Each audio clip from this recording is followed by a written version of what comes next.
If you think pancakes can't change a life, wait until you hear what happened inside the Whitaker mansion. Welcome back to Lesson Lit, the channel where every video brings you unforgettable tales of love, loss, and second chances. Watch till the end, and don't forget to leave a comment telling us which city you're watching from and rate this story from 0 to 10.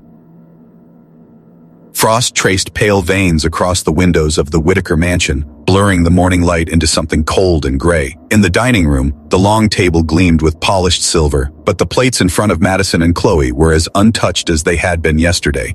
The housekeeper shifted nervously, her apron stained from last night's futile attempts with mashed potatoes. "They haven't eaten since yesterday," she whispered, voice thin with worry. The twins sat stiffly, arms crossed, eyes half shut in their little rebellion, more like frozen figurines than 4-year-old girls. The kitchen door creaked open. In walked Leila Thompson, 28, jeans worn at the knees, hair knotted into a messy bun, sneakers sparkling with silver glitter. She looked as though she had stepped out of a city park, not into the vaulted silence of the Whitaker mansion. But she carried something else with her too, a kind of warmth that hummed just beneath her skin. She grinned wide enough to catch the dim light. "Morning," she said brightly, as though this marble tomb of a house were the coziest place on earth. "Got any coffee? I'm starving." The housekeeper blinked, startled by the bluntness. You're the new nanny?" "That's me. First day. And I don't work on an empty stomach." Without waiting for permission, Leila marched to the refrigerator, pulling out eggs, milk, and flour. She wrinkled her nose at a tub of expired whipped cream and shoved it back. In minutes, the sizzle of batter on a hot pan cut through the Ush. She balanced her phone on the counter and pressed play. The Beatles burst into the kitchen with twist and shout, loud, unapologetic, like sunlight through storm clouds. Madison's eyelids fluttered open. Khloe tilted her head, suspicious. They hadn't heard music in weeks. "Showtime," Leila declared, flipping a pancake into the air. She didn't just cook, she performed. A spin, a kick step, a pancake twirling like a frisbee before landing with a triumphant sizzle. She tucked the pan at her hip like a castanet and strutted across the tiles, hips swaying in comic exaggeration. The housekeeper gasped, horrified. But the twins cracked. First a stifled giggle, then a full-throated laugh that burst like a bird escaping a cage. "Do it again," Khloe squealed, clapping her tiny hands. "The pancakes are dancing," Madison crowed. Leila winked. "I'll only dance if you eat, that's the deal." The girls glanced at each other, conspirators caught in the act of surrender.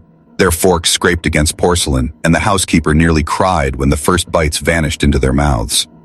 Upstairs, Henry Whitaker adjusted the knot of his gray tie, immaculate as ever. In his office, contracts and financial reports were spread across his desk in perfect order, his refuge against a world too unpredictable. But then, music. Laughter. He frowned, thumb hovering over the intercom. Impossible. He strode downstairs expecting chaos. What he found stopped him in the doorway. 2 little girls with honey-smeared mouths giggling like wild things, and a young woman spinning a pancake on her fingertip as if gravity had surrendered to her. "What's going on here?" His voice sliced through the room. Leila didn't flinch. She caught the pancake, balanced it on a plate, and turned. "Morning, boss man. Want a dancing pancake?" The twins burst into fresh laughter. Henry did not. He studied Bebo Simsam. At her glitter sneakers, her unapologetic smile. "You're the new nanny." "Flesh, bone, and glitter," she said cheerfully, pointing to her shoes. "I require discipline, responsibility, and silence," he said, voice clipped. "Great," she shot back. "I require coffee, respect for pancakes, and no one dying of boredom before lunch." The twins laughed so hard they nearly choked on syrup. Henry's jaw tightened. He turned stiff as marble and climbed the stairs again, but not before a final glance back. His daughters were smiling. He hadn't seen that in months. Later, when Leila cleared the table, she found a scrap of paper abandoned near Madison's chair. A crayon sketch, 3 stick figures, crooked hands clasped, beaming beneath the sun. Madison, Khloe, and beside them, a tall figure with a messy bun. Above, in scrawled letters, "Magic Nanny." Leila held the drawing a moment longer than she meant to, her throat tightening. No dad in sight. She tucked the paper into her pocket, the smile fading from her face. For the first time since she arrived, her eyes betrayed a flicker of thought. Maybe I'm not just here for pancakes. And upstairs, Henry sat at his desk, documents open before him, but the echo of laughter still pressing against his silence like a tide. The Whitaker mansion had always been silent after breakfast. its marble hallways echoing only with the sound of Henry's polished shoes as he disappeared into his office upstairs. But 2 mornings after Leila's arrival, the silence shattered. Instead of muted clinks of cutlery, there was music. Here Comes the Sun drifting through the house from a dusty phone speaker balanced on the kitchen counter. Madison and Khloe sat on the table in unicorn pajamas, legs swinging, giggling as Leila wore a pink apron 2 sizes too small and stirred scrambled eggs like she was conducting an orchestra. "Today," Leila declared, waving her wooden spoon like a wand, "is magical breakfast day, and these, my dear princesses, are not regular eggs. They are dancing eggs." "How do eggs dance?" Khloe asked, eyes wide. "Top secret," Leila whispered dramatically, leaning close. "You have to stir in a little love seasoning and move with the music. Then they dance all the way into your tummy." The twins erupted into laughter, joining in the stirring and clapping as though they were in on the magic. For the first time in months, Jenkins, the housekeeper, leaned against the pantry door and smiled. She had worked in this house for 40 years, and she had never seen the girls this alive at mealtime. But the laughter didn't stay contained within the kitchen walls. Out in the garden, the gardener paused to listen. Even the neighbors, who had whispered for months about the eerie stillness of the Whitaker estate, commented that they could finally hear laughter floating through the air. When Henry came down mid-morning to fetch some forgotten documents, he froze at the sight that greeted him. His spotless living room had been transformed into a castle of pillows and curtains. The twins perched on top of their fort, squealing as Leila acted out a fairy tale with different voices for every character. "And then," she cried, holding a wooden spoon like a sword, "Princess Khloe turned the mean dragon into a fluffy kitten." The twins howled with laughter, tumbling down onto the cushions. Henry stood in the doorway, caught between disapproval and something dangerously close to awe. The room was a disaster. Curtains off the rods, pillows scattered like fallen soldiers. But his daughters were smiling, radiant in their joy. He hadn't seen that glow since Sarah had died. "Mr. Whitaker," Leila noticed him and waved cheerfully, her messy bun bouncing. "Perfect timing. We need a brave king for the story." Henry stiffened. "No thank you, I just came for my papers." "Daddy, stay," Madison pleaded, running up to tug at his sleeve. "Aunt Leila does funny voices."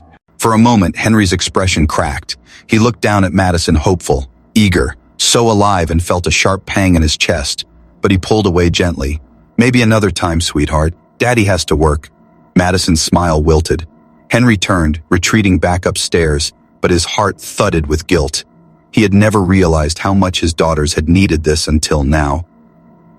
By lunchtime, the transformation was complete. Leila served salad as though it were an enchanted forest. Each lettuce leaf a magic shield, each carrot an energy potion. The girls devoured the meal, giggling through every bite. Not even Sarah had managed to get them to eat vegetables without complaint. "How do you do that?" Carlos, the driver, whispered from the doorway. "Do what?" Leila asked, dabbing dressing from Khloe's chin. "Make them eat, make them smile. They're just kids again." Leila's smile softened. They always were. They just needed someone to remind them. That evening, when the girls were asleep, the staff gathered in the kitchen for coffee like they hadn't in months. Jenkins shook her head in wonder. "In 2 days, those girls have laughed, drawn, eaten, and today, Madison even showed me a picture she drew. First time since the accident." Carlos nodded solemnly. "And the boss, he's come downstairs 3 times today. He never does that. Do you think he likes her?" "Carlos," Jenkins hissed. But the unspoken thought hung in the air. Maybe, just maybe, Leila wasn't just changing the girls. Maybe she was reaching the man who had locked himself in silence for far too long. And yet, upstairs in his office, Henry sat alone at his desk. He stared at the closed door, the faint echo of laughter still trailing from the floor below. His daughters were happy, yes, but with every smile, every giggle, came a sharp reminder of Sarah, of what he had lost, and how easily joy could be snatched away. For Henry Whitaker, laughter wasn't just a sound, it was a risk. And deep down, he feared that letting it back into his house would mean opening doors he had vowed to keep locked forever. The morning sun spilled across the Whitaker garden, turning the dew on the roses into tiny diamonds. Madison tugged at Leila's sleeve, her voice hushed as though she were revealing a state secret. "Aunt Leila, do you want to see our special place?" Khloe appeared at her sister's side like a shadow. Her eyes were bright, mysterious, as if she were carrying treasure too precious to name. "We've never shown anyone, not even Daddy." Leila knelt, curiosity lighting her face. "Your special place? What kind of place is this?"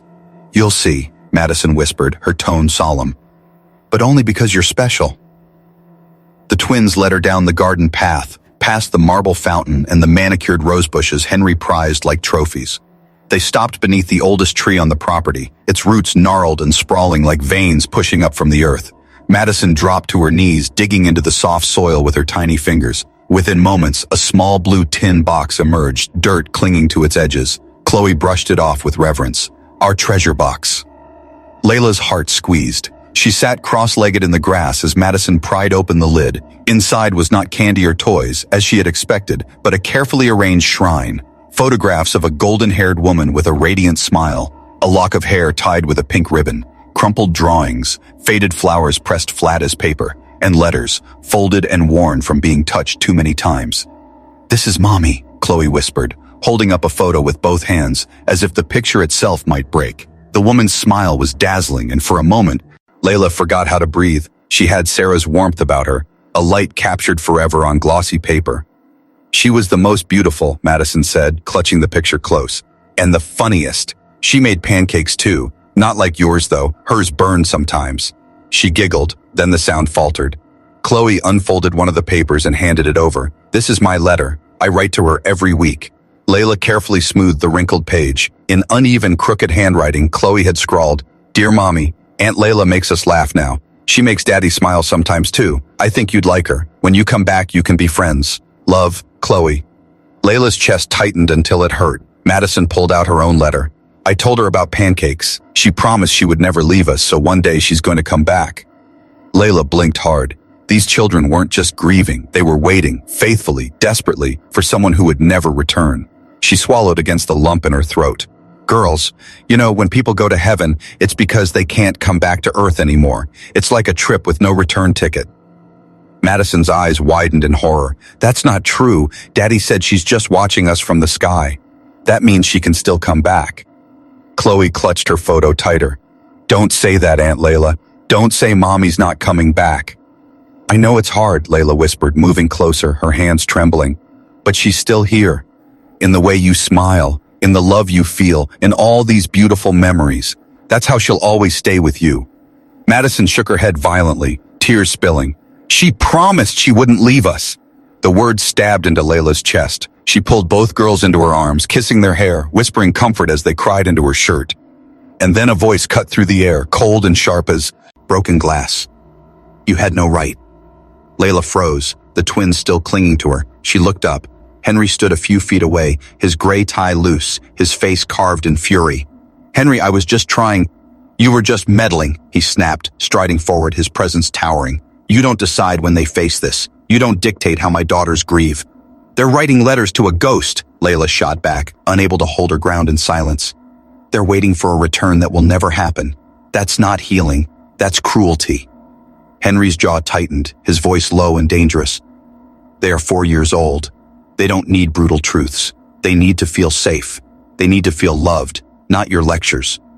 "And what about you?" she demanded, rising to her feet, still holding the twins behind her. "You hide in that office, drowning in work so you never have to face their pain, or your own." For a moment, the mask cracked. His eyes flashed with grief so raw it looked like rage. "You know nothing about what it's like to wake up every day without the person who made life worth living. Nothing." Leila's heart pounded. "I know what it's like to lose someone, and I know pretending she'll come back isn't saving them. It's breaking them." "Enough!" Henry's shout echoed across the garden, startling the birds from the branches. The twins whimpered, shrinking into each other. Henry saw them, saw their frightened faces, and his fury faltered, but only for a breath. "From now on," he said coldly, his voice dropping into steel, "you stick to meals and playtime. You will not speak of Sarah again. Do I make myself clear?" Leila's chest burned. She wanted to scream, to fight, to tell him he was burying not just his wife, but his daughter's childhood too. But one look at Madison and Khloe, their tear-streaked faces, their little bodies trembling between two worlds, stopped her. Henry turned on his heel, retreating toward the house. "Put that box away," he ordered without looking back. "Now." The twins obeyed, tucking their treasure back into the dirt, as though burying their mother all over again. Leila knelt beside them, helpless, her heart breaking. And as Henry's footsteps faded, one truth became clear. Henry Whitaker wasn't just protecting his daughters. He was protecting himself, and his walls were higher and darker than she had ever imagined. The Whitaker mansion had not been this tense since the funeral. The fight under the garden tree lingered like smoke in the halls, bitter, choking, impossible to clear. For 2 days, the house felt split in half. Henry's silence grew colder. Leila tried to act normal for the twins, but every giggle came out thinner, every smile faded too soon. Madison and Khloe, sensing the invisible line between their father and their nanny, shrank back into confusion. It was late Friday afternoon when the fracture finally snapped. Henry came home earlier than usual. His footsteps were sharp, echoing across the marble like the ticking of a clock about to strike midnight. In the living room, Leila was helping the twins with a puzzle. The girls beamed when they saw him, expecting warmth. Instead, his face was rigid, his eyes already storming. "Girls, go play in your room," he ordered, not sparing Leila a glance. "But Daddy," Madison began. "Now," he said, in a tone that froze them. The twins hesitated, glancing between him and Leila, then reluctantly obeyed. Their little feet padded up the stairs, leaving the puzzle unfinished on the carpet. Henry closed the door with a controlled slam, turning toward Leila. "We need to talk." Leila rose slowly, bracing herself. "If this is about the other day, this is about boundaries." His voice was steel, each word hammered into place. "I spoke to Dr. Martinez. He told me early exposure to grief can traumatize children. You don't just unload reality on them like that." Leila's stomach nodded. "Did he actually say that, or did you just hear what you wanted to hear?" Henry's jaw clenched. "I am protecting my daughters." "No," Leila snapped, her patience cracking. "You're protecting yourself. You're so afraid to face your own pain that you've locked them in a bubble of make-believe. Don't you dare." Henry's voice rose, anger tightening like a bowstring. "When was the last time you actually asked them how they feel? When was the last time you let them mention their mother without shutting down? You're not shielding them, Henry. You're teaching them that sadness is forbidden." Henry's face turned scarlet, his fists trembling at his sides. "You don't know anything about me, about what I've been through, about what it's like to wake up every morning without the person you love more than life itself." His voice cracked, grief finally bleeding through the rage. "Don't you dare pretend you understand."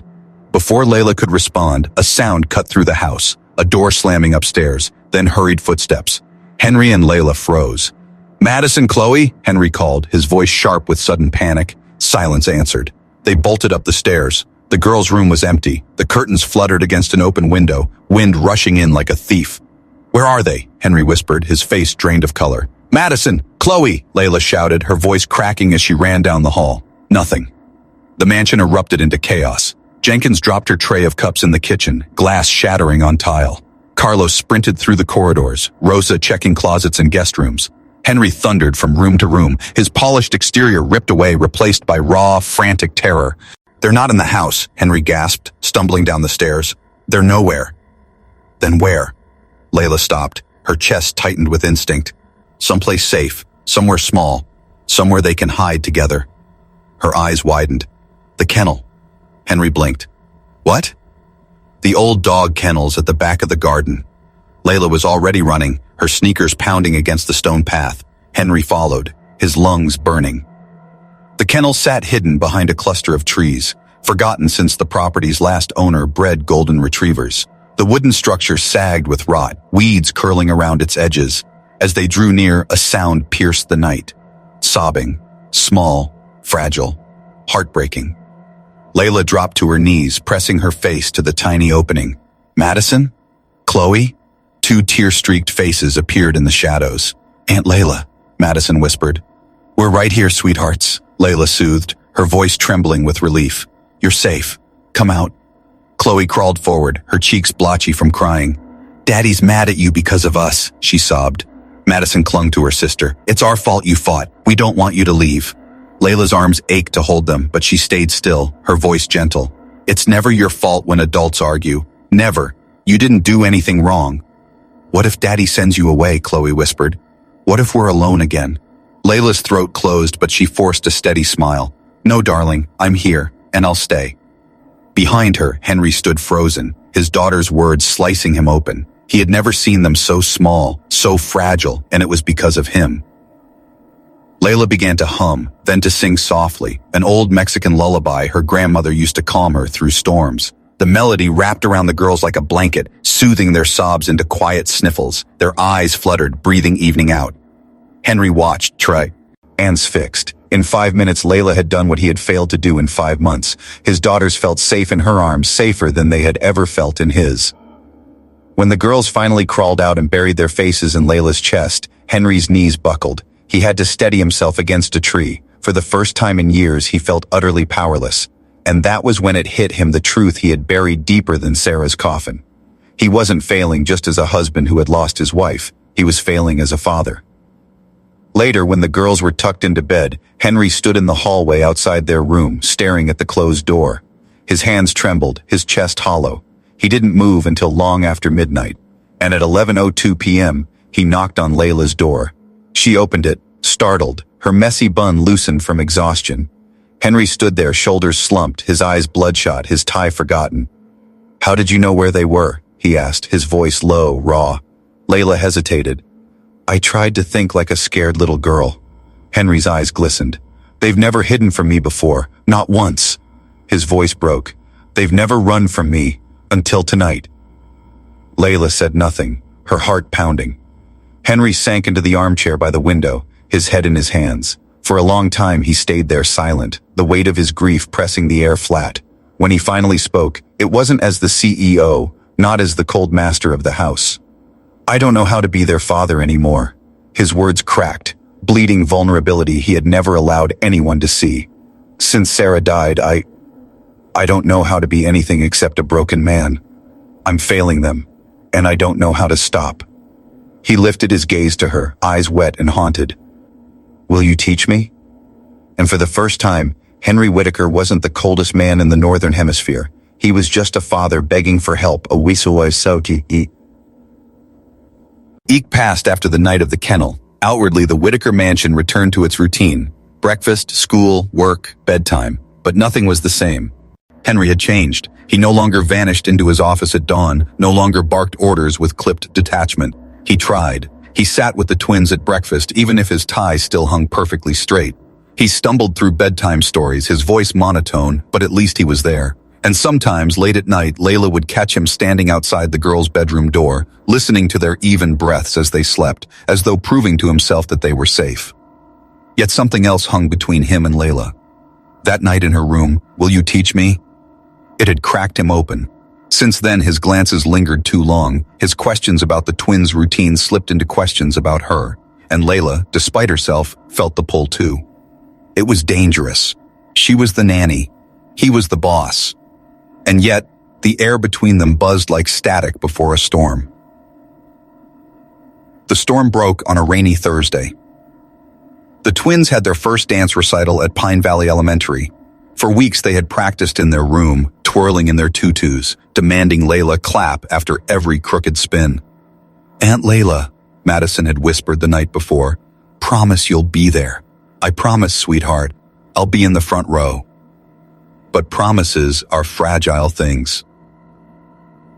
That afternoon, Henry sat stiffly in the auditorium, surrounded by proud parents holding phones and cameras. He wore his best suit, though he hadn't been asked to.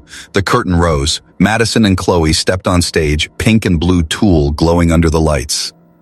The music began a soft instrumental of Twinkle, Twinkle, Little Star. Madison moved gracefully, twirling as she had rehearsed, but Khloe froze.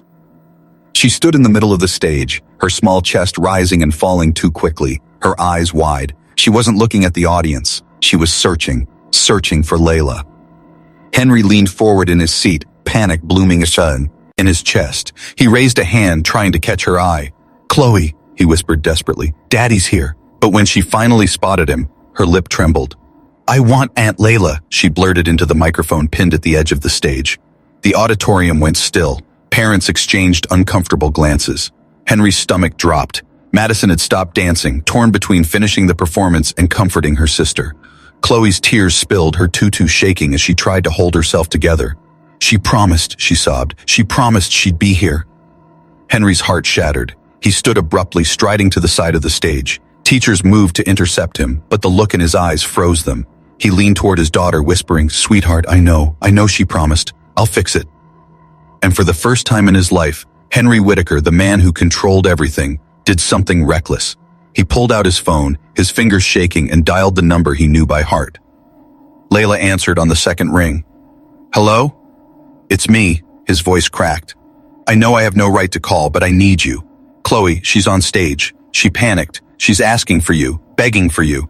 There was silence on the line. Then, where? Pine Valley Elementary, the auditorium. Please, she's falling apart. I can't. His voice broke, raw with helplessness. I'm 10 minutes away, Leila said. Tell her to hold on. Henry hung up, his hands trembling. He turned back to Khloe, who was clinging to Madison now, both girls crying under the hot stage lights. She's coming, Henry whispered fiercely. Aunt Leila's on her way. Just hold on, my loves. 8 of the longest minutes of his life later, the doors at the back of the auditorium opened. Leila slipped in, breathless, her hair damp from the rain. She scanned the crowd, and when Khloe spotted her, the little girl broke into a radiant smile. Aunt Leila, she cried, bolting across the stage. Leila rushed forward, climbing the side steps, catching the child in her arms just as Madison joined them. She crouched, hugging them both, whispering, I'm here, sorry I'm late, my stars, you're safe now. The teacher, relieved beyond words, nodded. Can we start again? Yes, Leila said firmly. They're ready now. The lights dimmed, the music began anew, and this time the twins danced. Madison twirled, Khloe spun, their smiles brighter than the stage lights, and the entire time their eyes never left Leila in the front row, clapping through tears. When the curtain fell, the audience roared with applause. But Henry heard nothing. His gaze was fixed on Leila, her hair damp, her cheeks flushed, her smile breaking him open. She hadn't just saved the recital, she had saved his daughters. Again. Later in the school courtyard, Henry asked the girls to fetch their jackets. Alone with Leila, he finally spoke, his voice low, urgent. Thank you, he whispered, for coming, for saving them. Of course I did, she said, her eyes soft but guarded. I promised. Henry's control snapped. Leila, come back, please. The girls aren't the same without you. I'm not the same without you. The house feels empty. I wake up hearing your laugh and go to sleep missing your smile. I made a mistake letting you go. The worst mistake of my life. Leila stared at him, breath caught. Rain dripped from the eaves, pattering around them like a drum. Henry, I need you. His voice cracked, full of fear and truth. Not just for them, for me. I love you. God help me, I love you. The words hung heavy in the wet air, more shocking than thunder. Henry Whitaker, the man who had built his life on control, silence, and unbreakable walls, had just confessed the one thing he never dared. And Leila, clutching the strap of her rain-soaked bag, knew the world would never be the same again. The Mancio. N was no longer silent, not since that night after the recital. For the first time in years, its walls vibrated with the sound of laughter, clattering pans, and music. But underneath the warmth, a new tension simmered because Henry's confession had changed everything. He had said it, I love you. Words he had never dared to speak again after Sarah. Words that had cost him more than any business deal, more than any fortune he had risked. And Leila had heard them. She had carried them like a flame in her chest, bright and dangerous. The girls sensed something too, watching their father and Nanny with secret smiles, whispering conspiracies in corners, as though plotting a future only they could see.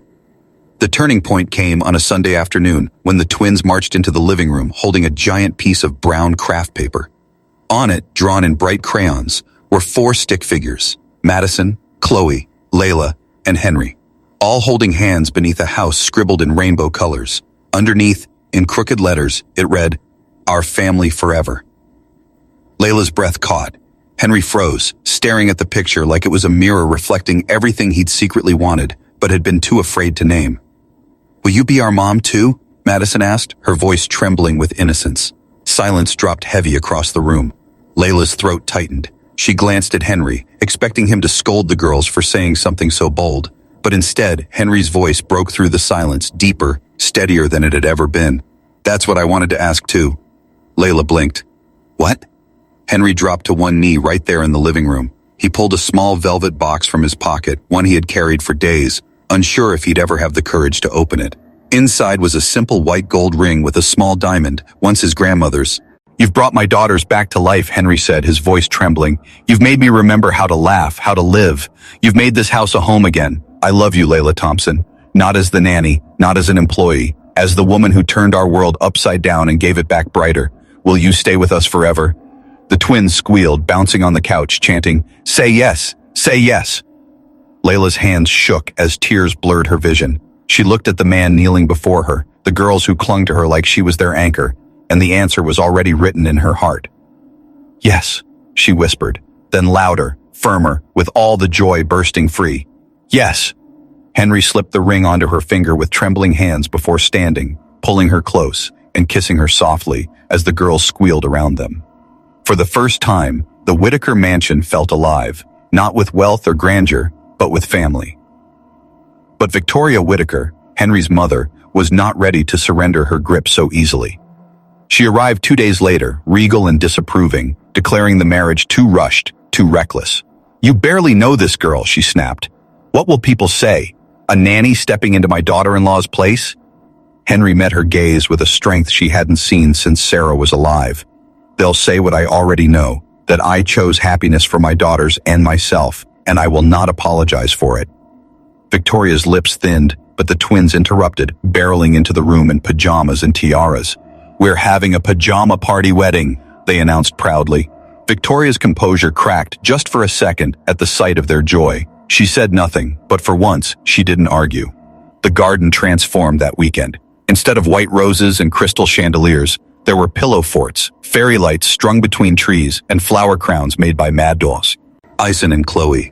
Guests sat on blankets in the grass, eating homemade chocolate treats. The priest, a young, kind man who agreed to the children's eccentric plans, smiled as he stood beneath an arch of wildflowers. Leila walked down the aisle, not in a gown of silk, but in a cotton dress scattered with daisies. Madison and Khloe skipped ahead, scattering petals with giggles instead of grace. And when Henry saw her, radiant in her simplicity, his breath caught in his throat. The vows were simple, heartfelt, imperfect. Henry promised to love and protect not just Leila, but to keep choosing laughter for his daughters every day. Leila promised to never stop making pancakes dance, even when the music ran out, and the twins, clutching hands, promised to share their toys sometimes. "You may kiss the bride," the priest said. Henry cupped Leila's face, his lips trembling against hers as the guests applauded and the twins shouted, "Forever family!" And as the sun sank behind the garden, the Whitaker mansion, once a tomb of silence, rang with joy. Pillows flew in mock battles, pajamas rustled in laughter, and for the first time since Sarah's passing, every corner of the house glowed with life. Because what money could never buy, Leila had given them a home.